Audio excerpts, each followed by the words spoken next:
miss all of your teenage life. I would like you to have some kind of an adult life. That's all I'm saying. I don't have my situation. I don't know how to be.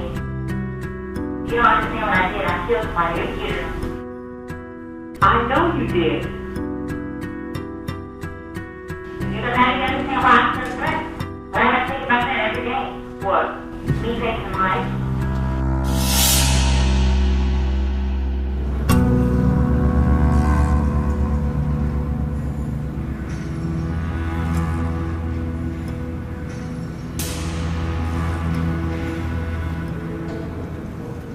So he was reaching for something? Yeah. I thought he was reaching for a gun. So I'm like, oh shit, you know what I'm saying? That's what he's doing. He's gonna murder me or rape me or something. Yeah. And then what did you do? I shot him.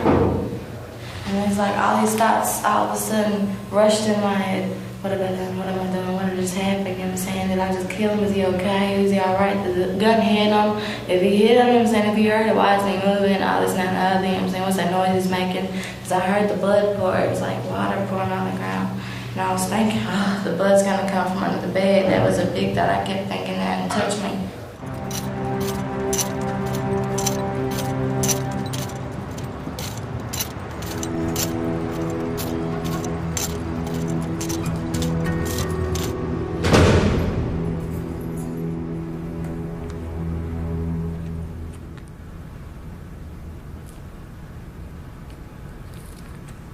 Centoya is a complex child. She is the little girl that everyone would love to have. This is a kid who had some horrible life experiences. Many, many bad things happened to her, and it wasn't just an isolated bad thing, but it was a pattern of bad things, and that this shaped the way she related to people. She would step out of bad situations, and then she would find herself another bad situation to get into. She allowed herself to get involved with one more bad situation. All right. We are here this afternoon, I believe, in the matter of Centoya Brown. And it's my understanding that this is set at the transfer hearing. Is that correct? Yes, sir. All right. Yes, ma'am. So are we ready to proceed? Yes, ma'am. Yes, ma'am. All right. You are Centoya Brown. Yes, ma'am. I have your date of birth listed as January the 29th, 1988. Is that correct? Yes, ma'am. That makes you, what, 15 now? 16. 16, yeah. Do you understand why you're here? Yes, ma'am. All right. This is not a hearing to determine if you're guilty or innocent of the charges against you. The only purpose of today's hearing is to determine where your case should be tried, whether it should be heard here in the juvenile court. If she stays in juvenile court, she'll undoubtedly go to some sort of juvenile detention facility, but only until she's 19. If she were to be tried as an adult, she might get many, many years in prison. State your name, please. My name is Centoya Brown. The night of August 6th of 2004. Where did you begin that evening around, say, 7 o'clock? I was in the hotel room. And what were you doing with Cut in the motel room at the In-Town Suites? We were either getting high or having sex. That's all we ever did. He said that I was slipping and that I was starting to become a slouch, that I needed to get out and get on my grind and get some money. When I left, I was looking for a ride so I can go out to East Nashville. Who were you going to see in East Nashville? Well, I wasn't going to see particularly anyone. I was going to an area that I knew was very, I don't know, it's a lot of people go there and prostitute. Okay. And how were you going to get there? I was going to get a ride from someone. When you walked up to the Sonic, who approached you? A man in a white truck. And is this the person that has been referred to throughout this hearing, Mr. Allen? Yes. The question came up, was I up for any action? And the action, I guess you should know that it was insinuating sexual. He asked me how much, and I told him 200. And he said no, 100. And we decided finally on 150. Who made the suggestion of going to his house? He did. I had actually suggested the hotel we was right there at, but he didn't want to go to the hotel. He said that he wanted to go to his house because there was no one there. Did he tell you who he lived with or anything like that? He said he lived by himself. That time he was just finished telling me about his accomplishments and saying how that he used to be in the Army, and because I mentioned that I was from Fort Campbell. And so he related to how he was also in the Army before and that he was a sharpshooter in the Army. And then he had told me how a lot of women want him for his money and that he wanted someone to make love with him with desire. Okay. Did you see any guns in the house? Yes, I seen 2 shotguns downstairs, and he showed me a chrome gun with a black handle. Where were you when he showed you that? I was sitting at the table eating my food. You tend to be a nervous person. Yeah. Was there anything that made you especially nervous that night? Just how he was acting, just how he talked. It's like the way he talked, how he was just so important and stuff. And then me, I look at myself, who am I? Who am I to him? It's like, then he talks about the guns and stuff. If he does something to me, I'm sitting here thinking, what can I do? I'm in his house. Ain't nobody gonna know where I'm at. My mom and them, they don't know where I'm at. The people that I stay with, Chico and them, they don't know where I'm at. Nobody's gonna know what happens to me. He doesn't care. He doesn't even know who I left with. And all this is just running through my mind, and I'm just a nervous wreck. Mr. Allen was asleep and facing away from you when you shot him. No, sir. All right. What I want you to do is to explain to the court then how you have a gun in your purse on the nightstand, correct? Right. You don't want to do this. You don't want to be here. So you felt like if you tried to leave, he would harm you. Right. And your belief in that is based on the fact that he told you he had some guns and he's a sharpshooter. Not only that, but the way also, he was acting. Well, all I know about his activities is what you've told us, and that's really all we'll ever know, Miss Brown. Right. Since you killed him, the only thing we know is that he took you to Sonic. He bought you food. He took you home. You used his bathroom. You felt comfortable doing that. You ate with him. You felt comfortable doing that. You sat on the couch and watched TV with him. You felt comfortable doing that. You got in the bed and at least one time went to sleep while he was there. You felt comfortable doing that. I never went to sleep. What happened next? At first he was just stroking me, but then it's like he just grabbed me like in between my legs, like he just grabbed it real hard, and he just gave me this look. It was like a very fierce look, and then it just sent these chills up my spine. I'm thinking he's gonna hit me or do something like that, but then he rolls over and reaches, like he's reaching to the side of the bed or something, so I'm thinking, no, he's not finna hit me, he's finna get a gun. And what did you do at that time? I just grabbed the gun and I shot him. How did you become involved with the case of Centoya Brown? You contacted me and you asked me if I could do a pre-trial forensic psychiatric evaluation. Usually we do both a psychiatric part, which is a psychiatric interview, and we also have psychological testing done. Let's start with adopted family. Yeah, my mom, Elanette Brown. Yeah, my dad, Thomas Brown. What's her name? Elanette? Mm-hmm. Ellenette. Okay. What kind of work does she do? She's a teacher. And then father is Thomas? Mm-hmm. What does he do? Is he a truck driver? Truck driver. Yeah, you already know. And I know that you have 2 sisters in this family. I have a sister and a brother. Tell me about your biological family. What do you know about? Who are they? I just know Gina. Gina? Is this your biological mother? Yeah. Gina, as in Gina and Gia? Georgina Mitchell. Okay. But how old is she, do you think? She's probably 32. Yeah. Do you know how to tell? Huh? Do you know? She had me when she was about 16. I'm 16. Right. That's right. Does that seem sort of funny to you that your mom was 16 and now you're 16? Does that? I guess. I don't know. Does that seem sort of strange? No. I guess. Tell me about these people, your adoptive mom and dad. What are they like? Mom, she nags a lot. Because she's a sweet person, but she wants me to be perfect and like her daughter. And my dad's asshole. That's the only word you need to describe him. Like what do you mean? Like, what would he do? Like it, you know what I'm saying? I like it and stuff like that. He would sort of slap you around? Sometimes he had no reason, just, he would actually say, I swear for God, because I felt like it. I'm sorry, he said what? Because I felt like it when I asked him why he hit me. Oh, I see. That's what he would say. Yeah. What's this guy Cut? What's his real name? Gary and McLean. So how long were you living with him? For like 3 weeks. And then what was he like? Different hotels. I remember one time, the first time he did something to me is when he choked me and I passed out. Because he said I thought he was a joke. What else did he do to you?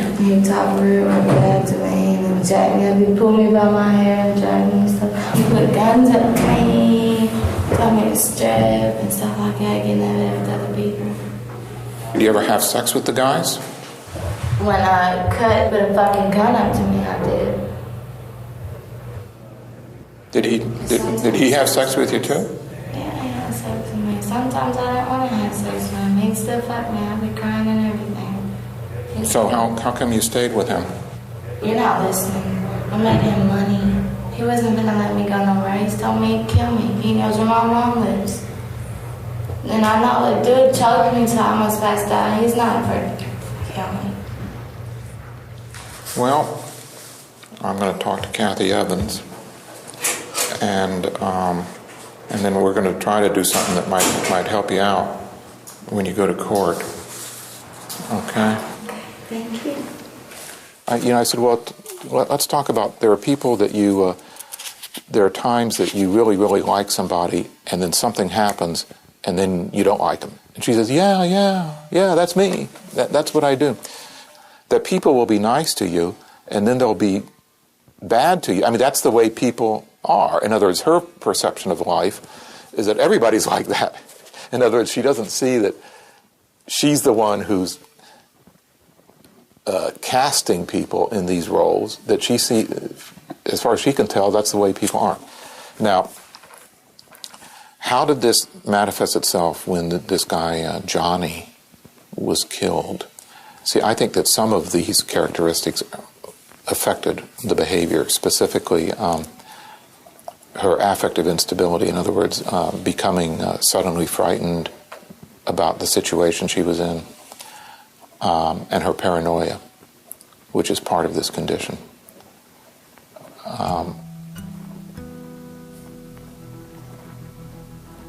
So I think it's possible to say that the criminal act was related to her personality disorder.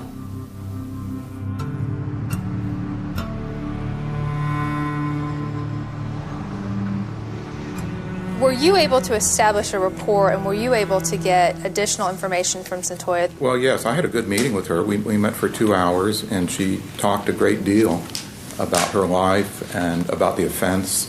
Her biological mother side of the family is extremely heavily loaded with psychiatric disorders. Bipolar personality disorder, suicidal, manic depressive, which is an guarded condition. At times I've had homicidal thoughts for people that have hurt me. I've been raped, and I've always, wanted to do things to them for hurting me. And let me ask you this. You actually attempted suicide in the past? Yes, ma'am. What does this tattoo on your arm say? Suicide. And Dr. Burnett will address, but is there a history of suicide throughout your family, actual suicides? Yeah, my mom shot herself in front of me when I was in 2nd grade. Her sister, which is my aunt, just killed herself with a shotgun. My grandpa, he shot himself in the head. My Aunt Shirley, she's tried to kill herself God knows how many times. So that's the half having to do with genetics. The half having to do with early development is interesting in the sense that the basic theory is that people have trouble during achieving these first two stages of life, and that's ages 0 to 3 or 4. And that's exactly the point in Cyntoia's life that was just totally messed up. First of all, she lived with a number of different people. I was trying to keep track of the different caretakers, but there were 6 or 7 different people who took care of Cyntoia, and this meant comings and goings and separations. And at one point, she was kidnapped by a family member, and she felt like she had been abandoned by the other mother. This is exactly the kinds of problems that would create failure to achieve the attachment and then the healthy separation. We started to see really, really bizarre behaviors as far as very manipulative,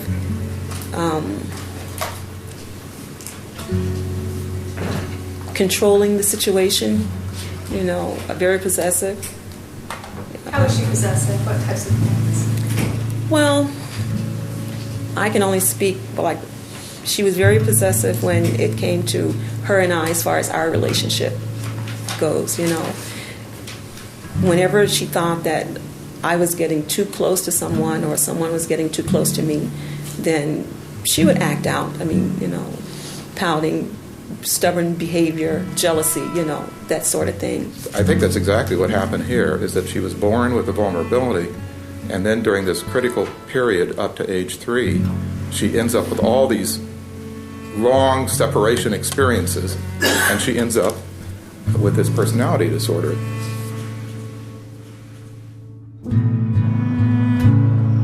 I'm not actually sure even how this happened. I'm under the impression that it was a kind of an informal arrangement by which the mother let the Browns raise Cyntoia. But we need to find out kind of how that happened. Today, we're going to have an opportunity to talk to her adoptive mother, with whom she lived since about age 2, and also with her biological mother. It's a little bit unusual to be able to talk to her biological mother because she really has been out of the picture now for many years in Cyntoia's life. Interesting. Ms. Mitchell, I'll tell you what I would find helpful just to kind of get up to date is how things went yesterday when you saw Cyntoia. How'd that go? I was just so glad to see her,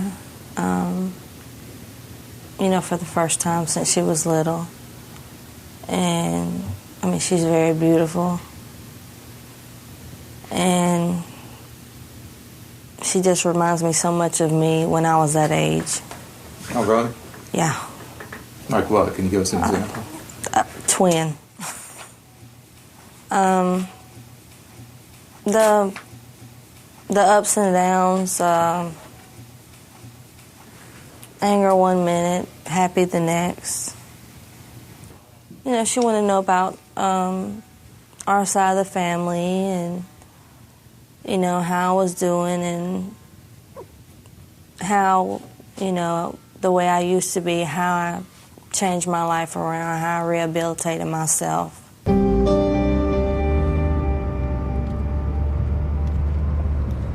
When I met Cyntoia's mother, Georgina, she was pregnant with Cyntoia. Of course, at the time I didn't know that because all of the kids wore the big jerseys, with the numbers on them, my daughter included, my older daughter included. She came to my house like most teenagers did during the time. My house was the house where all the teenagers hung out. My son said to me, "Mom, can we go to see Gina at the hospital?" And of course, my first reaction was, "Why? What's wrong with her?" And my son said, "Well, Mom, she had a baby." I said, "She had a baby?" He said, "Yes, ma'am." I said, "Well, is it yours?" He said, "No, ma'am. No, ma'am. She was pregnant when we met her." It really didn't sink in that I was really pregnant, until my stomach got big. But, I psyched my mind out, this is not true. It couldn't be real. I didn't understand it until the baby came.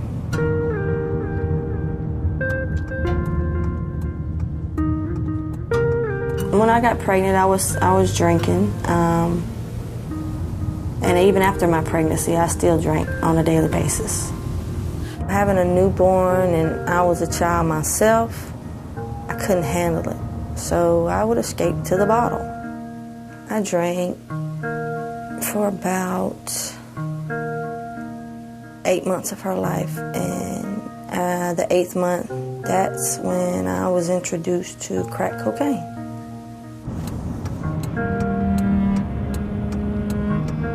And so when I got introduced to crack cocaine, I also got introduced to the easy money on how to get it, which was prostituting.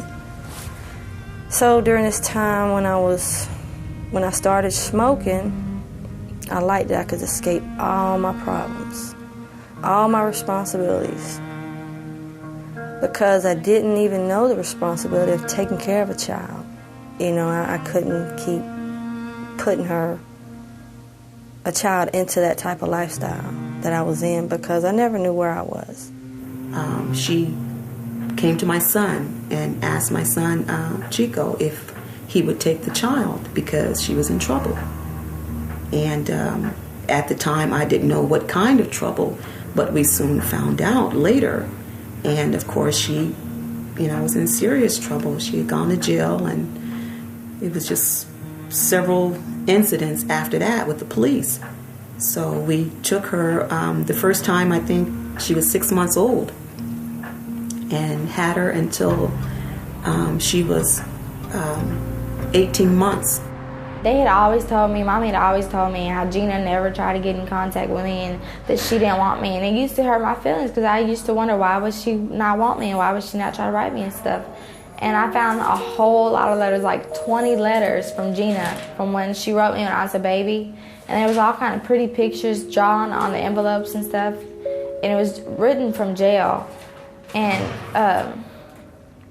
it just made me mad because they should have given that to me as soon as I was able to read, But they didn't. And she was telling me how she loved me and stuff.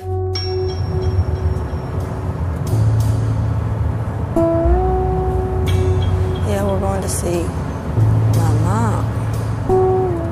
If I don't say too much around here, it's best. Because if she gets started, it's just going to send me into a whirlwind. I'm going to go berserk. I already know it. She knows how to push my buttons. She knows which ones to touch. And it doesn't take very long, because we usually can't stay around each other no more than 5 or 10 minutes.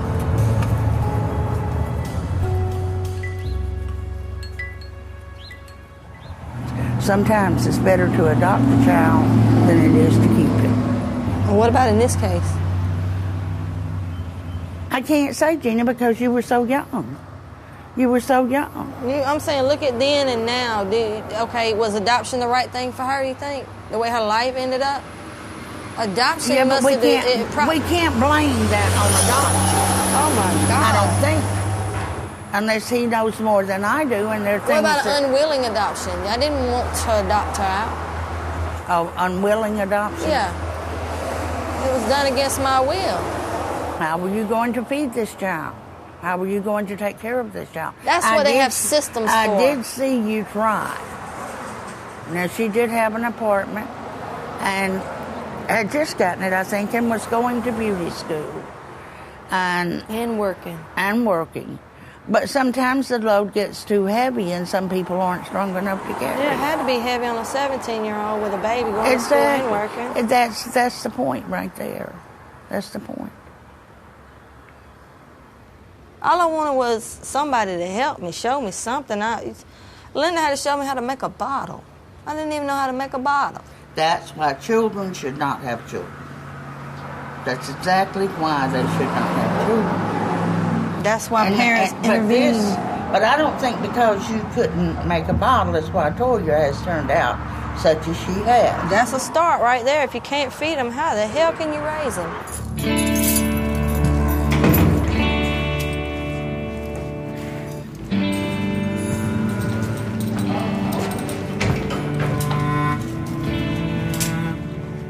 I think Centolia was abused as a child, and she was physically abused, and it sounds like she was sexually abused over a period of time. Sexual abuse is a really, really big problem. In a way, our society has gotten much, much better at identifying these children. Now, unfortunately, we don't always, and I think Centoya's case, her sexual abuse went on unrecognized for, I guess, considerable period of time. And it does affect a person later.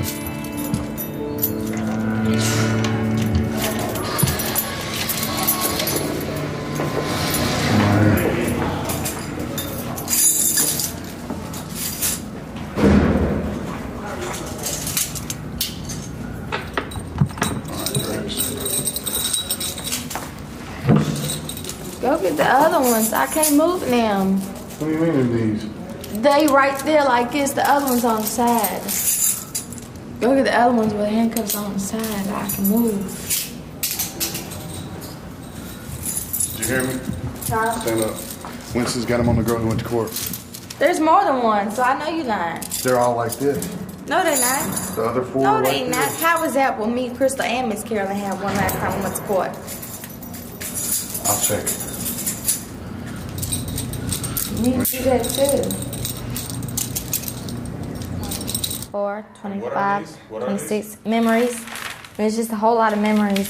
Are they good memories or bad memories or just memories in general? Mostly bad. Oh, and this is my sex list. And you know what that means, don't you? Sex list? People you had sex with? Yeah. That person while I was asleep, I woke up and he was fucking me in my ass. Him, he tricked me into it. He was his best friend. And he got me. I just watched the pornos and seen when men came up to guys and started taking off the girl's clothes, the girl just lays there or does whatever and screams and all that stuff. And that's what I figured was supposed to happen. So anybody, anytime somebody wanted to have sex with me, I just did it. I felt like obligated, like that was what I was supposed to do. You know what I mean? I had sex with 21 people out of the 36 where I felt that I just had to do it. It was what I was supposed to do. And 22 people out of the 36 people were hardly or not known. And 28 people are connected with a bad experience. And Esau raped you at gunpoint. Well, he didn't sit there fucking with the gun on my head, but it's like when I tried to leave, that's when he pulled the gun out. And I started to walk off, he just grabbed me by my arm and he had a gun in his hand. He's like, "No, you're not leaving." Oh. And he pushed the gun and pulled it up or whatever, and he said, "Take these off," and then did it like that on my shirt. So I took my clothes off. I just got on the bed and I just lay there. I just cried.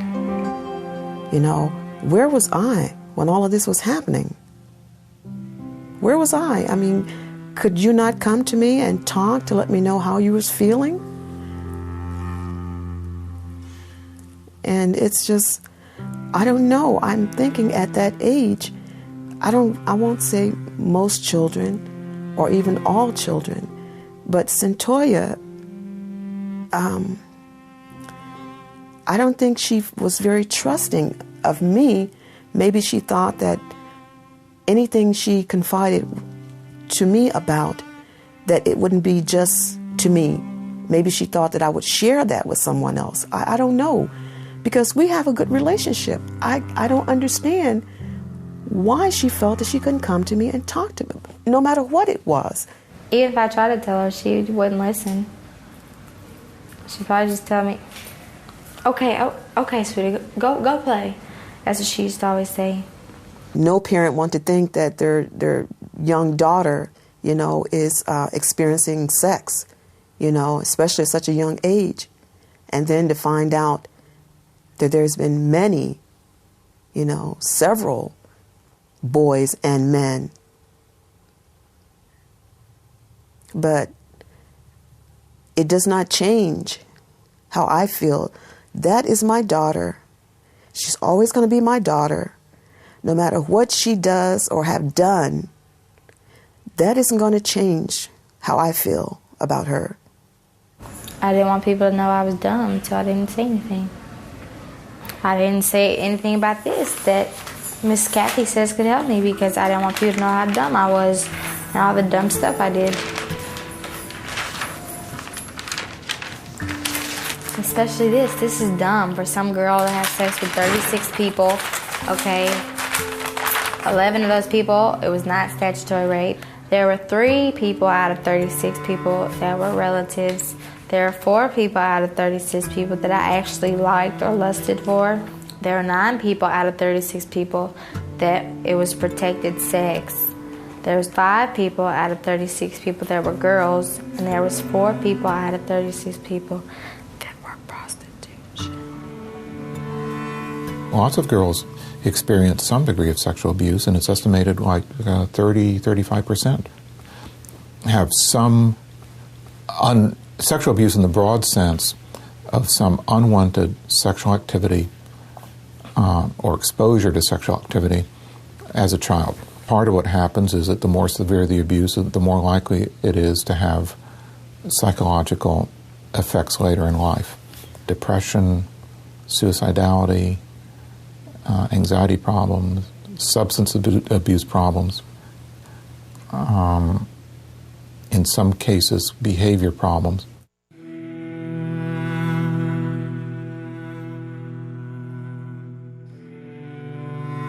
I was very well put together.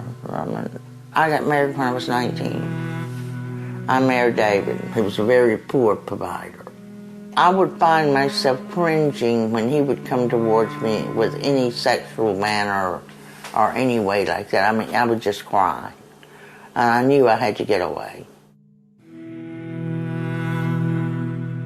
Tommy came to my house. I was doing dishes and he came up behind me. And I really wasn't expecting that by no means, because I've never been around folks like that. And then he started slapping me. And he said, you're going to get what you deserve. And he grabbed me and snatched me and started beating me and drugged me to the bedroom. I got pregnant from that particular rape. How did I cope with it? I went from this to where I am now. But you know, you can use the word rape in many ways, because I feel like all of us has been raped of our life when this incident happened to me. There's Tommy, there's Gina, and then there's Toria. The genetics are strong. And the genetics should stop. So what happened to your hair? You know, I cut my hair. Why'd you do that? Because I don't want to be pretty no more. Why not? Because it don't do nothing but cause you trouble. Think of what got me into this mess. Yeah? What got you? Being attractive. And what do you attract? Crazy people. So, what do you see as similarities between all the different men who have been in your life, besides the fact that they're men? How are they similar? How are they different? Selfish. That's what they're similar. They're all selfish. They do whatever to get what they want. Makes them happy. They don't think about others' happiness. And everything that they do, they feel they're justified. They don't ever accept fault. That's what my dad said. He said in his letter, he goes home and sleeps at night knowing that he did his best. Bullshit. What did Johnny want from you? Sex. For money.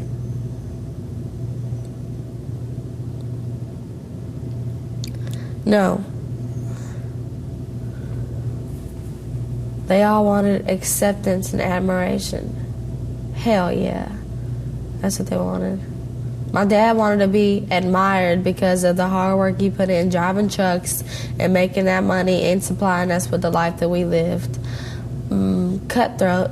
He wanted to be admired by everyone else in the street, because I remember that one time he said that I was going to work and get him this truck. It was a Suburban on some 26s.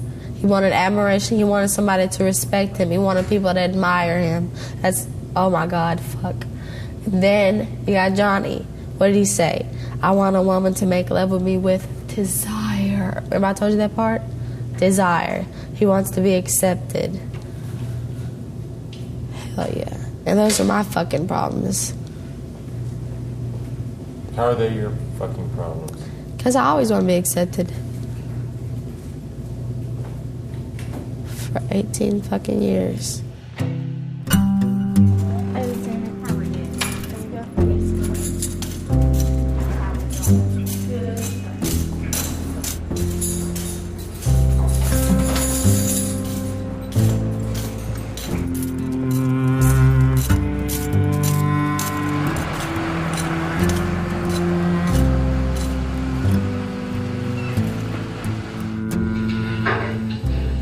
My number is 04-45436. Today's date is August the 8th of 2004. Time of my watch is 03:28 hours.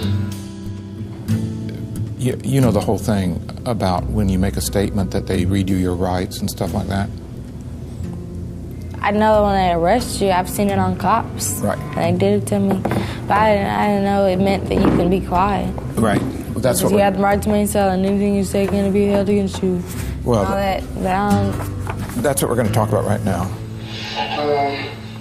Give me your first name. C-Y-N. C-Y? N. T-O-I. T-O-I-A. Your middle name is Denise, right? After I read each sentence to you, I will read 3 other sentences that mean the same thing or not the same thing as the sentence you'll be seeing at the top of the page. So the sentence at the top says, you do not have to make a statement and have the right to remain silent. Well, the first one says, you should not say anything until the police ask you questions. Does that mean something? Same. If you won't talk to the police, then that will be used against you in court. Same. If you tell the police anything, it can be repeated in court. Same. This is, I have read the statement of my right, or had the rights read to me, and I understand what my rights are. I am willing to make a statement and answer questions. I do not want a lawyer at this time. Tell me how all these questions I was asking you, how do they fit into your situation? I don't know. See, right now I see it and I understand them. But then I didn't understand. I was high and I was tired. So what kind of deal did they give you? They didn't give me none. But what did they say about the deal? They just said that they give me a deal. They promised that they can give me a deal. And when we was reading the rights, it said no promises have been made. And I said, yes, promises was made. And it's on the tape that I said that. What kind of promises did they give you? He promised me that he was going to give me a deal. But what was he talking about? What kind of deal? What kind about of time? Well, I'm sure we will do everything we can to help you. If we can, Whatever we do to help you, we will. What does that mean when he says, I'll talk to the DA? I don't know. I talked to him. Well, I talked to him you might about talk you. to him every day about the weather or about the football game. But yeah, but he meant that he talked to him about giving me a deal. But what would the deal be? What kind of deal? Like less time to serve. Because if I didn't, he said 9 times out of 10 I was going to do life. So did he say? And they screwed me because I might be doing life anyways. Did he say that? Did he actually say that he would get you less time? Mm-hmm. He actually used that word? No, he said I can promise that we can get you a lighter sentence. I think they need to look at she's a real person. She's a kid. She's a kid who is basically adrift, and she ends up in a bad situation, and that's really different in my mind than a person who's committing first-degree premeditated murder. First-degree murder, for an adult, you can get the death penalty.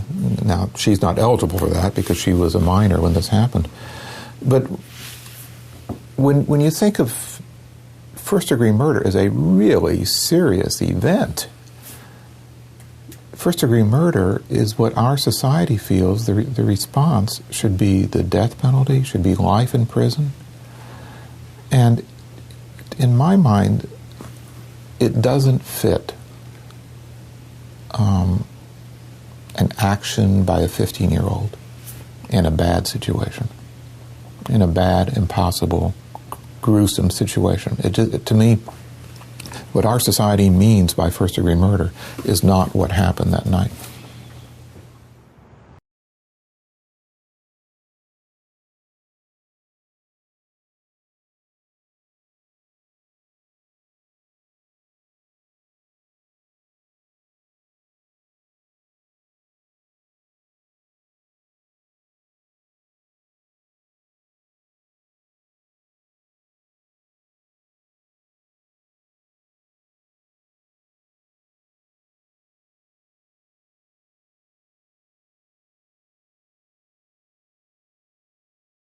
Comes to the charge of first-degree murder, we, the jury, find Centoya Brown guilty. When it comes to the charge of felony murder, we, the jury, find Centoya Brown guilty. When it comes to the charge of especially aggravated robbery, we, the jury, find Centoya Brown guilty. Those are the words I fear most, more than anything else in life.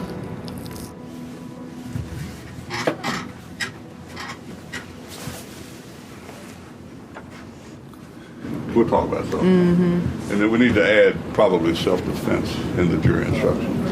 Something that's going to come out. This defendant shot Johnny Allen in the head, in his bed, in his home, 2728 Mossdale Drive. When you walked in the door, the closest item to the door were this silk underwear and these socks on the floor, right? I believe so. They weren't hidden. No. Likewise, this is 4B, again, the hardwood floor, and the shirt. Yes, sir. It was after him getting into the bed, this 43-year-old man, naked, touching her, she's moving away, that she said she reached for the weapon and fired one time. Yes. Medical examiner's opinion was he was in this position when he was shot. And that was a challenge. I killed a man, which is not sufficiently descriptive. I executed him. You spoke with Centoya numerous times in the last 2 years since she's been in jail, right? Yes, I have. And you visited her just about every weekend, correct? Yes. And when you visited her, you have spoken with her about her situation. Yes. And every single time when you visited that you talked about her situation, Centoya told you that she shot Mr. Allen because she was fearful of him, didn't she? Yes. So when you had this phone conversation that the jury's heard the whole call, to put it in context, and she said the words, "I killed a man, I executed him, Mommy," did you think that was some sudden change of her confessing to you what happened? No. Centoya has a way of taking things out of context. She may say one thing but actually mean something different. And she does it a lot. But the conversation was that not so much as her trying to confess to me, she was at a point in her life that she was feeling very helpless. She was, in essence, trying to tell me to go on with my life. Don't waste my life, trying to wait for her. She felt that she had embarrassed herself, but mainly she had embarrassed me. At that point, I could tell because I'm her mother. All she wanted was in saying,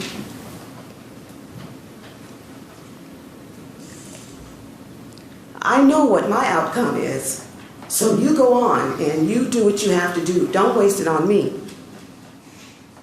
And I guess she did find herself trapped in this way. She found herself trapped between what she knew the detectives knew and could easily prove, and her dire need to make up a story about this. She knew she was had. What else can she say? What else can she say? She's taken care of the one person who could really counter this preposterous and ridiculous self-defense of her. She knows he can't say it because this is what she did to him. You and your partner are using all the experience and training that you have, using every technique you've been taught to get a statement from her, correct? That's correct. And in the very beginning of that entire process, your partner and you said, all we want is the truth. That's correct. And you said, if you tell me the truth, then we're going to go to the district attorney's office. Right? That's right. Because you had to make certain that Miss Brown understood that this was serious business. Yes. You were going to question her about a very serious situation. Right? Right. And you know from your training that you've got to start it out by saying you have the right to remain silent, because if she says, I'm not going to talk to you, that's the end of it. Right. But she chose to talk to you. Correct. You and your partner. Yes. 22 years of police experience and a 16-year-old young lady. Right. Okay. Didn't you say to Miss Brown, we will do everything we can to help you? Where is that? Page 5, line 1. Right? Look at that. And help her, and I explained to you what I meant by that is that we talked to the district attorney's office and tell them you cooperated. Johnny Allen was trolling Murfreesboro Road. That's what he was doing, and we all know it. And we know what he intended to do. If she acts in self-defense from an honest, even though mistaken conviction as to the extent of the danger, she will not be held criminally liable for her action. I'm not trying to tell you Centura Brown's an angel. We never have. We've told you from the beginning that she was a 16-year-old runaway doing the best she could. And on August the 6th, she thought she was going to have a night where she would be safe. But she was wrong. She exercised the only right that is available to anyone in that situation. As to these charges of murder, not guilty. As to this charge of especially aggravated robbery, not guilty. Not guilty. Not guilty. That was not her intent when she shot him, and you know it. And you know it. Thank you. And has the jury arrived at a verdict in this case? Yes, sir, we have. Please stand and tell the court what that verdict is. We, the jury, find the defendant, Centoya Denise Brown, count 1, guilty first-degree murder. Count 2, guilty of felony murder. Count 3, guilty of especially aggravated robbery. This is our verdict, this 25th day of August, 2006. Thank you. You can have a seat. Hey, Mommy. Yeah, it's over with now. Well, I got life. Yep. Mommy, don't stress yourself out. I don't want you to have no stroke or no heart attack or nothing. Because that's the only thing that would get to me. You or Uncle Frank. And don't let it affect your job either. I love you too. Tell Uncle Frank I love him. And tell him we still have things that we could do. Yes, ma'am. Love you too. Okay. Right. Bye, Mommy. I love you too. I think I might cry when I go back up to my room. Yeah, when I start listening to the radio, then it's gonna kick in.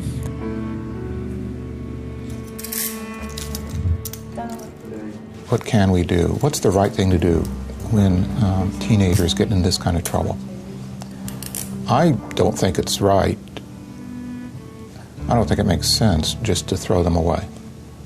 I don't think it makes sense to give a life sentence to a teenager who has committed a crime. To me, it seems wasteful. It seems wasteful to take a life, that's just starting, and to say that it's worth nothing, that nothing is ever going to come of it. To me, that's not the right thing to do. It's hard to find young people like that. See y'all tomorrow. I'll get my college today tonight. Well, we'll see you in the morning, young lady. See you in the morning. Don't be in no trouble. I'm not saying that we should just slap people on the wrist when they commit crimes like this. I think that we need to have a way to deal with it. But I think we should find a way that does not involve throwing away the next 51 years.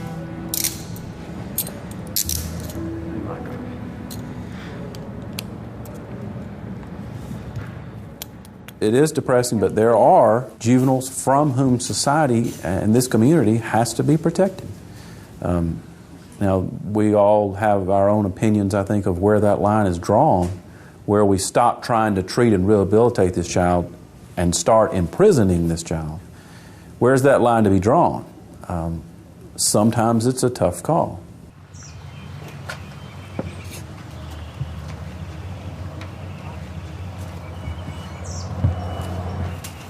You have this little girl that's been in this adult life for a year or so, and now she's there permanently. Because whatever happens to her, she can't just say, well, you know, mommy will take care of this, because mommy can't take care of that. She has to fend for herself. We all have choices, you know, and as an adult, you can pretty well think beyond what's happening right now. But with a child, you know, they're going to always think like a child, regardless. Regardless. I think the 15 and 16-year-olds of the world are in this wonderful stage between childhood and adulthood. And there are so many different things, there are so many different pathways through that stage. I think the more that we know about how genetic influences, environmental influence, and brain development all interact to create certain kinds of behavior, I think the more we know about that, the more we'll discover interventions and what to do about them. There's not a day that goes by that I don't hate myself for the way that she's ended up. Like I said, it begins with me. It's ultimately my fault. From the beginning, it's my fault. I didn't do what I was supposed to do.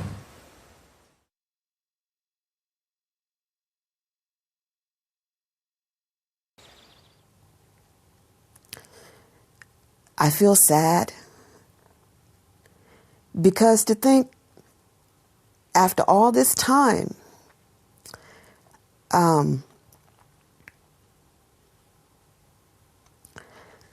Centoya feels that, you know, she can talk to me, she can be open with me, and the horrible realization that there's a possibility that outside of the glass and the barbed wire and the bars, that we may never actually be like a mother and a daughter should be. It breaks my heart to think that we've come this far and we may never, never have the type of contact that we so deserve to have.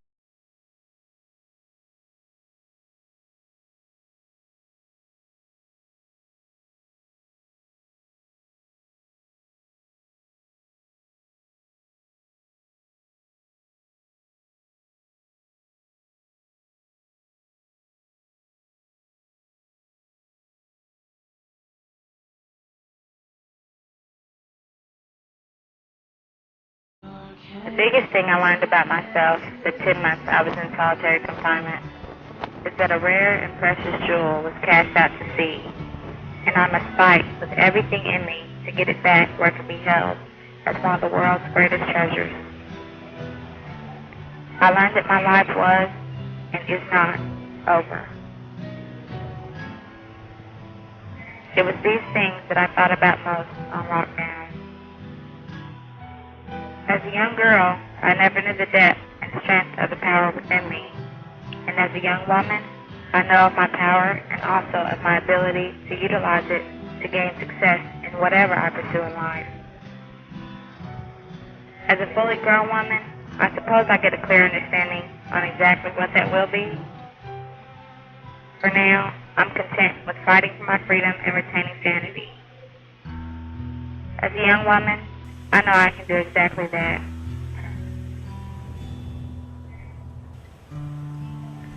Looking back, I can see that my childhood, from birth to adolescence, has great bearing on my perception. A lot of the times, I view people through the reflection of my past. I struggle today with abandonment and trust issues, as well as my attitude towards relationships with men. When I was younger, I always felt safe when Mommy and I were alone together. I think growing up for me would have been different had I allowed my mom to be more active in my life. I never had any guidance because I never allowed her in. Secrecy was a code I crafted for my life. I regret that to this day. You never appreciate your parents' good sense and wisdom until you miss an opportunity where you needed it.